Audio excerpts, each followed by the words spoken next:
October Red Boxing here with the infamous Paddy Lynch, a veteran in the sport, over 50 years contribution, a Irish blood, but a Birmingham man, Birmingham stand-up. A veteran, I'd say, because you've trained quite a lot of people, world champions that have come out of Birmingham. I've trained a lot of fighters over the years, and I've had numerous great fighters come and train in my gym. When we were in Birmingham and 4th Street and all over the place, we had great fighters come and train. Don Curry, Tim Witherspoon, we've had all the best fighters around.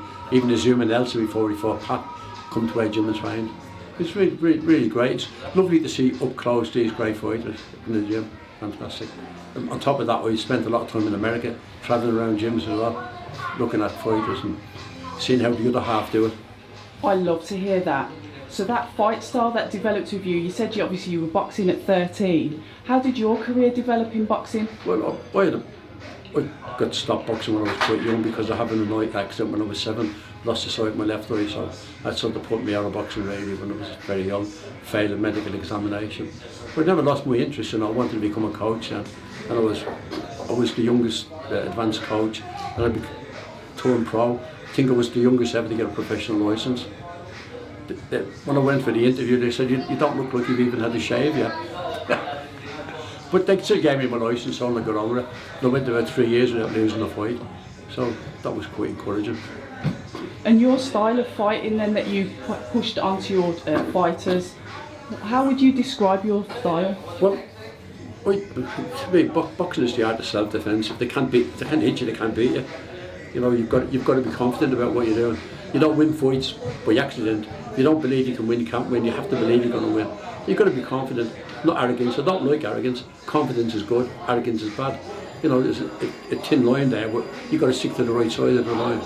I've never believed in plans or trying to make plans for beating people. Boxing's about instinct, and if you can't instinctively do it, you're not going to do it. Plans just don't exist. You build a house with a plan, but you don't build a fighter with a plan. A fighter, you train the instincts, he instinctively does it. And another myth about great trainers, there's no great trainers. Great fighters make great trainers, not the other way around. Talk to me about that, because there's a lot of things about trainers and fighters and who is who and what is what. Talk to me about that. I think they're more important than the fighters. They've got a plan, and if he doesn't stick to the plan, he lost the fight. If he sticks to that would-be plan, he win the fight because he stuck to the plan. If he loses, it's because he didn't stick to the plan. There's no such thing as a plan. You get in the ring, there's two individuals, and the one who's got the best instincts will win. The one who's trained the best, his instincts are the best will win. If you have to think about it in the boxing ring, it's too late. You have to be able to react instantaneously to something. So how do you train your fighters to have that instinct? Because we do see a lot of fighters, like you said, they're getting hit or they're not sure with what they're doing and they're coming back and asking their coach, what do I do next? How do you train that instinct? You train people how to defend. People forget about boxing, not about attacking. Boxing is about defending. If you can't defend in a boxing ring, you're done. You can get away as an amateur for 3 rounds attacking, but as a pro, when you're in there for 12 rounds, you have to be able to defend. If you can't defend, you're done. You have to be able to defend. You have your times on top, and your opponent will have his times on top. If he can't defend and you can, you'll beat him. Like if you've got a football team, the team with the best defence will always win. And it's very true to say of boxing, if you're a good defender, you're very difficult to beat. Because if they can't hit you, they can't beat you. It's as simple as that. I like that, and the fact that you travelled around to other gyms, like you said, you went to America to see how the other side do it. How did that develop your knowledge as a trainer? Well, I was very fortunate to be able to spend a good bit of time with Ray Essel, who the night I was having this particular night, I was having dinner with him in Las Vegas, and Mickey Duff, and the next day he had Roberto Duran and Larry Holmes on the bill. Larry Holmes was fighting Jerry Cooney for the first $10 million purse, and I asked him. What's the art? He was over 89 world champions. Joe Lewis, Sugar Ray Robinson were all on his portfolio through his life. Great fighters. He says, great fighters make great trainers. It's a myth. He says, and the problem with you Brits are, you build records, not fighters.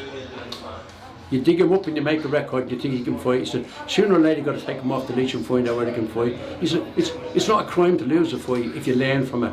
And sometimes if a fight keeps him winning and you try to tell him things, he doesn't do it because he's winning, he don't listen. Sometimes you need to lose, you need a loss to waken you up. And the good fighters will react to that and come back even better. And the ones you haven't got in them will just sink. So sooner or later you've got to find out whether they can sink or swim, and you've got to put them in. But you've got to give them the opportunity to develop the skills and learn how to pace themselves over the longer distances in fights. It's an art, it's a very, very big art, and a lot of learning to do, but they have to be confident in what to do, and they have to have total belief they can win. You have to believe you can win to win. You don't win by accident, you have to believe you can win. And that's what I've always been, believe you can win, have self-belief, but not arrogance.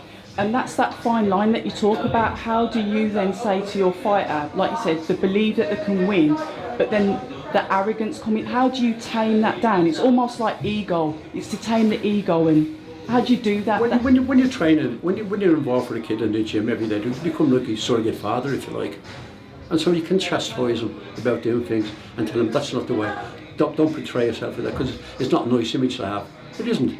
I mean, you've got to have that image when you leave boxing. You'd like to go out being a good guy who could fight and a bad guy who could fight. And the choice is yours. What way do you want to do? You know, it's like a confessional thing between you and that fighter. Whatever you say in between each other should stay between you. You know, why not? I could tell with my kids the character they've got, you know, I could judge what they've got inside them, whether they could do it or they couldn't do it. And the ones who felt couldn't do it, I tell them, I don't think you got any future in this business. It really ain't for you. You should stop. Because I'm not interested in trying to take money off them. If they can't fight, I tell them they can't fight. And it's the hardest way in the world you'll ever earn money, getting punched around the ring. Unless you are good enough, it's not no point in being there.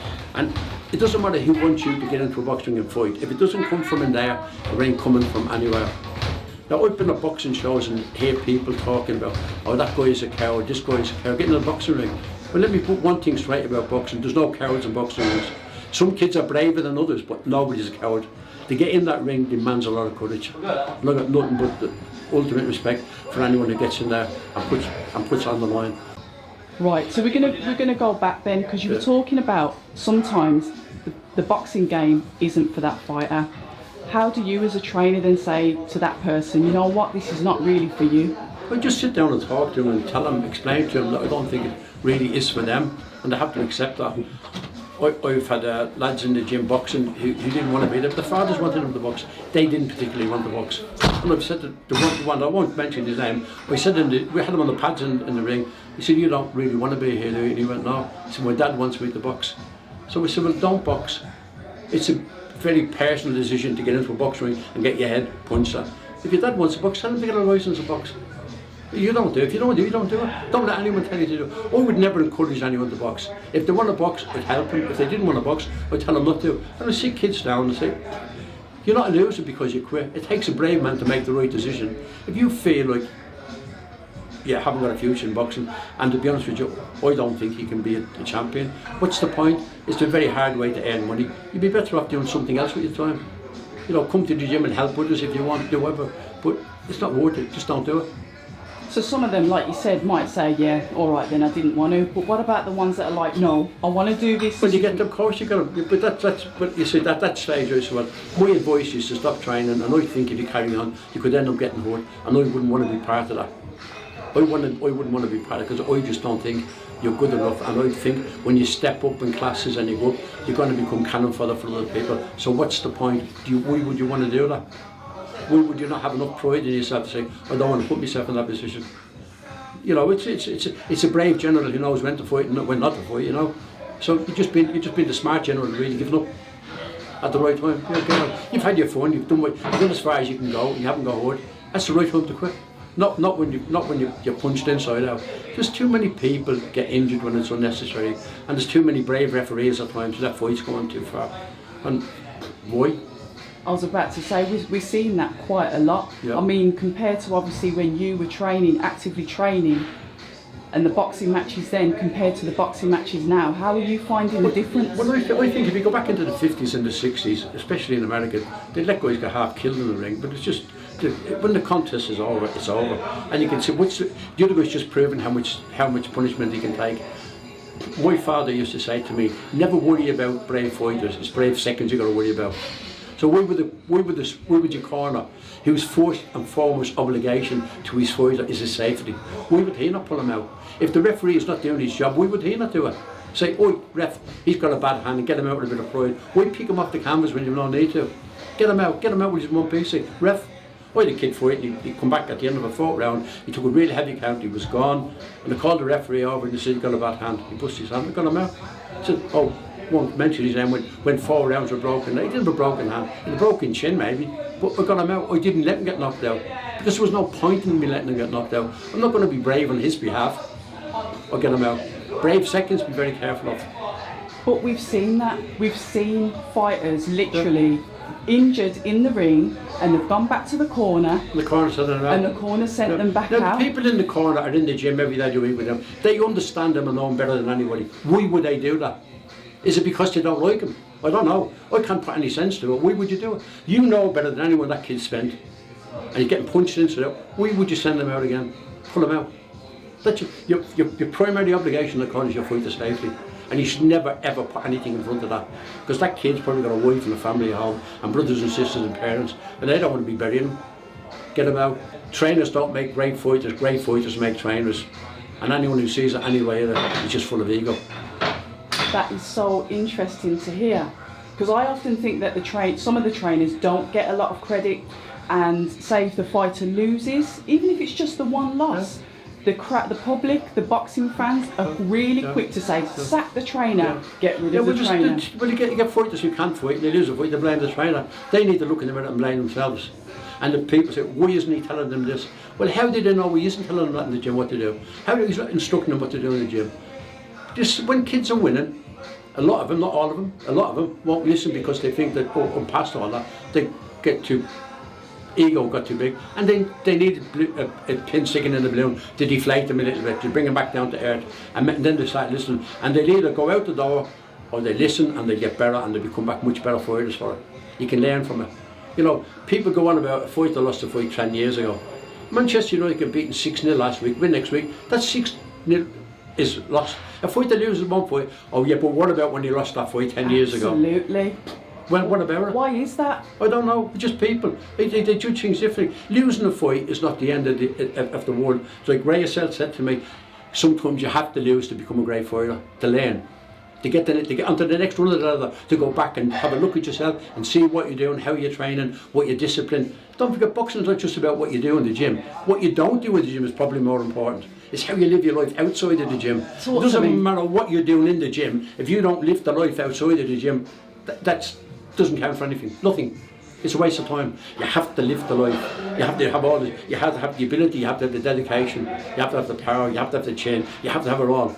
And then you've got to put it all together. And you've got to work really hard to get there. And if you don't, you're wasting. That's what makes a champion so special. He does it all. And we have this problem in the UK. A kid gets to the top of the mountain. It's the hardest place to get. But when you get there, you can stay there if you train hard enough. But when you get to the top of the mountain, you're in a different position then. When you're coming through the range, your manager can pick the fights who he wants you to fight. When you get to the top of the mountain, the federations become your matchmaker and they tell you who you're fighting. So that makes it a lot more difficult to stay there. So if you want to stay there, you've got to even train harder, not less. And stop celebrating, have a day off and get back in the gym the next day, because that's what the Americans do. That's what they stay on the top of the tree. Guys seem to get carried away with it. Oh yeah, I'm the champion, I'm this, that and that. You have to even work harder if you want to stay there. And it's having that mindset, isn't it? Yep. Because like you said, it's this word, a massive word in boxing, discipline. Yeah, well it's a monastic lifestyle, right? If you can't live like a monk, and that's what you have to do, you're never going to get there. And people say, oh well, he's trained for 8 weeks. But what's 8 weeks training? For the last 8 months you've been out taking drugs and drinking. You're not going to get eight months with a bad living out of the system in 8 weeks. You'd have to have 8 months, good living, and then 8 weeks training. It doesn't work like that.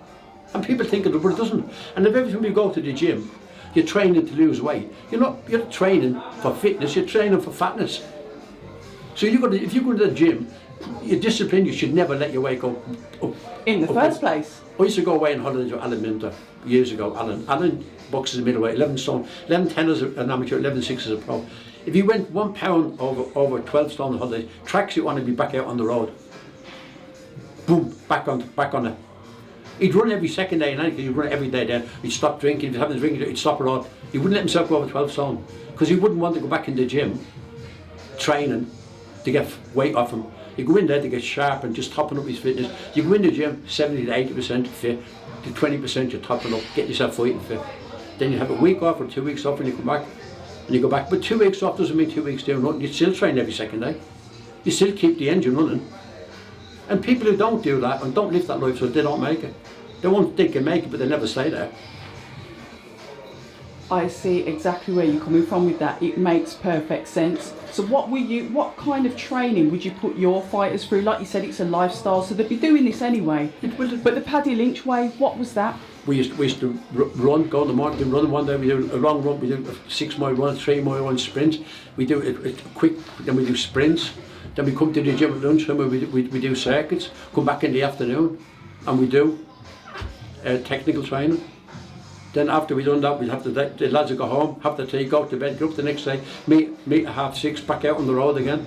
Have Saturday off, Sunday we'd meet and go for a big long run together, do a 10 mile run together, then back in the gym on Monday, just the one run on the Sunday. So that you can go home and have your Sunday lunch now. But that's, if you want to get there and you want to be at the top, that's what you've got to do. Like Stuart before, the last kid I trained, Stuart Hall, when Stuart come down to live with me and I got him training the way I trained my fighters for years, and I'd only just come back into them, I'd had a long time out with cancer and one thing, and I'd come back in Stuart had got the same type of discipline as Pat Cowdell. Pat was the most dedicated fighter I've ever seen in my life, done everything right, lived the lifestyle. You think he won the ABAs at lightweight, and in 1976 he went to the Olympics of Montreal and boxed as a bantamweight. Yeah, I'm just looking at his record, and he was a 5-time ABA champion. 5 times ABA champion, yeah. Commonwealth gold medalist, he won 2. He boxed Salvador Sanchez, the greatest featherweight ever lived, and lost on a split decision. The Americans were betting he wouldn't go 2 rounds. He went to 15 rounds. If it had been a 12-round fight, he'd have won it. He took a count in the last round, which lost him the fight. He had 23 stitches in his face after that fight, by the way, Pat. Wow. He said every time Sanchez hit him, he thought his knuckles were on the back of his head. That's a fighter, that's a brave fighter, let me tell you. Yeah. Pat was a fantastic fighter. To my mind, he's the best fighter ever come out of the Midlands. I was about to say, out of the fighters that you've trained, out of the fighters... And my year in Birmingham, he's the best fighter, without doubt. And you go back to around October and won the undisputed middleweight fight. I'd say he was absolutely fantastic. You go back further to Tommy Moran back in the 1900s. He was another great fighter come from Birmingham. He spent most of his time fighting in America. But there's been great fighters come out of this part of the world. Great fighters, brilliant. Yeah, because we seem to have a lot of like featherweights, middleweights, bantamweights. Birmingham's not really a place that's known for heavyweights. No, because it's all sort of changed. When I was a kid, it was 85,000 amateur boxers. It's about 5,500, 6,000 now at the moment. The sport isn't as strong as it used to be, and numbers give you quality, don't they? And we haven't got the same amount of numbers. There's kids now winning titles, all these Mickey Mouse titles. I mean, they just devalue boxing, totally devalue it. Like you turn pro now and they ask you how many titles would you like. When you see a guy with 16 fights and he's got 9 belts, you think to yourself, what's going on? The battle of the belts. It's ridiculous. I used to get S belts when I was a kid, just like them, you know, you buy them in Woolworths for about 3 pence. They've got the same value, it's just ridiculous. Crazy. But people in the sport know who the real champions are. Yeah. They can do it themselves with the international titles. They blame this on television. They want a title every time there's a fight on. You know, you've got kids fighting 10 rounds and they're both novices. And they're fighting, people saying, I've had 5 fights now and I haven't even had a world title fight yet. What do you think about that impatience then? But 4 fights, look at Marvin Hagler had 42 fights before he fought for a world title, right? He fought Antrafermo, won every one of the 15 rounds and got a draw. Then Antrafermo lost his title to Alan Minter. Then Minter beat Antrafermo again and then lost it to Marvin Hagler. Marvin Hagler's a great fighter, a legend. And he'd had 42 fights. You get guys now coming along, after a few fights, wanting to fight for titles, and how they wouldn't be fit to wave his boots. I don't get it. I just don't get it. They haven't served an apprenticeship. They don't even know the sport. And that is it. It's sort of like the pecking order of it. You got to do your bit. You got to do like your probation. You got to work through. There's no strength and depth. That's the problem. You know, there's no everything is surface. Yeah. But you know, because when there's 80,000 amateur boxing, it's very hard to win an ABA title. Well, by the kid boxing, Roy Rutherford, he had 4 fights, amateur fights. He was ABA champion. It's mad. It's absolutely mad. Crazy. Do you see it getting worse? Well, I think there's less and less kids taking up the noble art. It will get worse, won't it? And I don't think the way it's been portrayed. And there's no long-term future for me in boxing on television the way it's going at the moment. Because people are just sick of looking at the same old fights for this belt and that belt. And good hard boxing fans don't appreciate that type of thing. When you say a short lifespan, then what do you believe is like the correct lifespan, or an average lifespan for a boxer to reach his peak? It's not a lot about chronological age. It's about how many hard fights you've had. You could be 21 and be too old. Okay. You know, it's not really. It's about how many hard fights you've had. And what you've got to always be very mindful of, you take more punishment in the gym than anywhere else. So when you get these people saying they've sparred 15 rounds in the gym every night, well, why? You're not if getting you're paid. if you're going to run a marathon, do you run a marathon every day? No, you don't. Why would you? You're training for it. You're not doing it every day because you don't have to. Because it's crazy. What you do is leave your foot in the gym. And this is where people have got to sort out the methods of how to train fighters. You know, how many rounds of sparring you actually need to do. You know, you can do your walk, you can do your rounds in other ways than punching each other in the head. Talk to me about Sparring is what it is, sparring. Not trying to kill each other.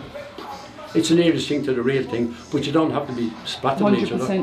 You've got your big gloves on, you get your head guards up. But you know, if you do 6 rounds one day, do 3 rounds or 4 rounds the next day, then have a day off, then that's 20 rounds a week. If you're doing that for 10 weeks before, you've sparred well over 200 rounds for that weight. Do you need to do any more? No, you don't.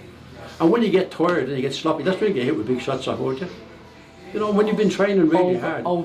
Training. At least when they come in, if they're making the weight properly, they have an adequate amount of time to wind down and get the strength back in the body. So when you get in the ring on the night, they're ripped, rolling and ready to go. And that's how you want them to be. Not feeling tired and sorry for themselves. And if you leave your fight in the gym, you've left it in the gym, it's gone. But you've got to be very mindful about the amount of stick and fighters taking in the gym. Very, very mindful of it. I wouldn't let people go too hard at it in the gym, and I was always mindful that there wasn't too much of a discrepancy in the weights either. When you say discrepancy, what kind of? Well, I wouldn't be put too bothered about a stone if there's a lot of class difference, because I mean there's an unfortunate saying that shit weighs heavy, you know. But it's look at him, he's not as good as him. He can afford to give him a stone and box him. So a proper matchmaking then. For sparring. Yeah, but you've got to glean something from when you're sparring, you know. You know, people say, "Oh, making the plan for fighting this way." Your plan is to be as sharp as you possibly can. It's because boxing is about instincts. If you see it, bang, you hit it, and if you don't, it's too late. And you don't plan. The plans don't work like that. You haven't got the time to process that in your brain, because you see something, somebody drops his hand, bang, it's all right hand. It's instantaneous. It's instinctive. It's what you've trained. You've trained your instincts. That's what a good fighter is about, being instinctively good. So you know, when you talk about being instinctively good then, would you say that your style is sort of like maybe a counter-puncher? You can fight, I don't think being a counter-puncher on his own is enough. Most of the great fighters can back off, feint right in, counter-puncher. A lot of them can slip, walk in. Like Pacquiao was a walking counter-puncher. He moved forward, slipped inside and hit you with shots and pushed you back.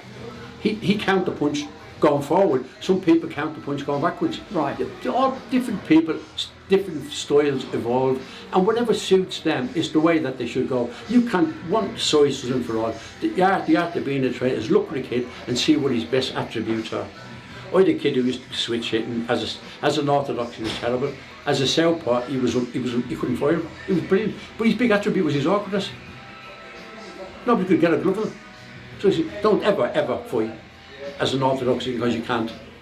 Your greatest asset is your awkwardness, which it was. And you've got to recognise what somebody's got and try and improve on that and get him to improve on that. You can push somebody in the right direction, but they have to want to go.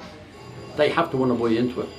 It's almost like you carry that instinctiveness into the style that you'll teach your fighters as well. You still have that instinctiveness as a trainer. You look at somebody and you can see what he's doing. I'm looking at the kids for it. Why is he doing that? Why isn't he doing this? Why isn't he doing that? Yeah, people making angles with their arms instead of making angles with your feet. The most important thing in the boxing ring is not quick hands, it's quick feet. Because your feet get you in and get you out. If you've got quick feet, you're very difficult to beat. I love that. Quick feet, difficult to beat. Yeah, absolutely. Yeah, if you've got quick feet, slip, bang, miss, gone. Bang, bang, miss. Toe punch. The quickest way to drain anyone's battery is keep making a miss. The more they miss, the quicker the battery goes down. Just feint, make him miss, bang, bang, hit him, go. Then he gets frustrated. He should have hit even more. The more frustrated he gets, they get angry. And the saying is, don't get mad, get even. They get angry, they start fighting with the heart instead of the head, and then they just drain off. And then it's all on you then to do what you want to do. It just made your life easy for you. You've got to be concentrated 100% on what you're doing. And not go for game plans, it's what you're trained to do. You instinctively do what you know you can do. You feint someone, you make you miss, and quick feet, put that foot in, go out again, make you miss, slip to the side, bang. You move your feet behind your shots. So when you say, like, believe you can win, what advice would you give to fighters that want to win, but they don't really have that self-belief? It's a very easy answer to that. If you don't train properly for a fight, you get in the ring thinking, I wish that I'd done a bit more winning, I wish that I did a bit more sparring, I wish. If you get in that ring and you think, I've run every day, I've sparred really well, I've trained really hard, I'm really up for this fight, that's where you need to be. Not in the wish zone where I wish that I did a bit more running, I wish that they made me weight easier. All these things take away from you. If you're doubting yourself on all these issues, getting into a ring, how can you be confident to win it? The only way you can get into a ring and be 100% confident is because you put 100% into your training. And you transfer that confidence from the gym and the sparring and everything else you know into the ring on the night of your contest. And that's where it comes from. There's no shortcut to it. Hard work and dedication. I absolutely love that. And speaking about tonight's fight, because obviously you trained Rob McCracken. I did for 33 fights, I had Robert for you. 33 fights, and he's a 32-2-0 fighter. Yeah. He trained with me for these last 2 fights, but he'd been in America and he came back and he lost to Keith Woods for the world title and was badly cut out in the 11 round. He was losing the fight in any case, but Robert was at the end of his career then, but Robert was a fantastic talent. Unbelievable. Didn't train hard enough, but he had that much talent he could get away with. He was brilliant. Had the left jab like a right cross. Unbelievable. Smart, clever boxer. Very, very smart boxer. Very smart boxer. When he lost to Howard Eastman, he was just done. At the end of the, I think it was the 9th round, I stopped the fight. I jumped in there and stopped the fight. Fair enough. Because it was the right thing to do. Yeah. I wasn't letting Robert get hurt, that's for sure. He wasn't going to win the fight, so we should let him get hurt. He gave all he got, and it was gone. Some people thought I shouldn't have done it, but believe you me, I have got absolutely no conscience about it, and more importantly than that, Robert agreed with me. And that's the only person in the world I want to agree with was Robert. Don't care about anyone else. He was the guy getting hit, not them.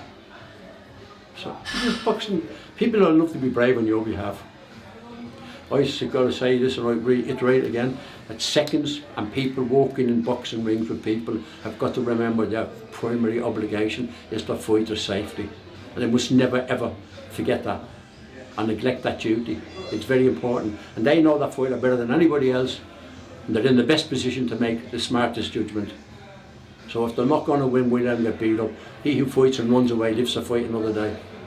You know what, that's a really, really good point. I mean, you see Rob now, obviously one of your fighters, now training Anthony Joshua, who's got a massive bout. Do you see your training style? Do you see bits of you in Rob when you look at him training? Robert, since you're a little kid, and Max and Spence, and you, of course you do. You have got nothing but respect for Robert. He's done fantastic, and he deserves to because he's very dedicated to what he does in his training now. He's very good at what he does. He's done brilliant with the amateur teams, and little Galal bringing back a goal for our club, Birmingham City, brilliant. Fantastic, great achievement. I totally agree with that. Listen, Paddy, I could talk to you all night, your phone's going off. Thank you so much for joining us. This is not the first conversation we're having. I'm coming back for you again. Oh, no bother. Okay. Thank you so much for your time. You're welcome, Abby. Thank you. Hi, and thank you for watching October Red Boxing. Like, subscribe, and tap the bell for notifications. You can also find us on Instagram at October Red Boxing and on Twitter, October Red UK. And remember, at October Red, we stay ready.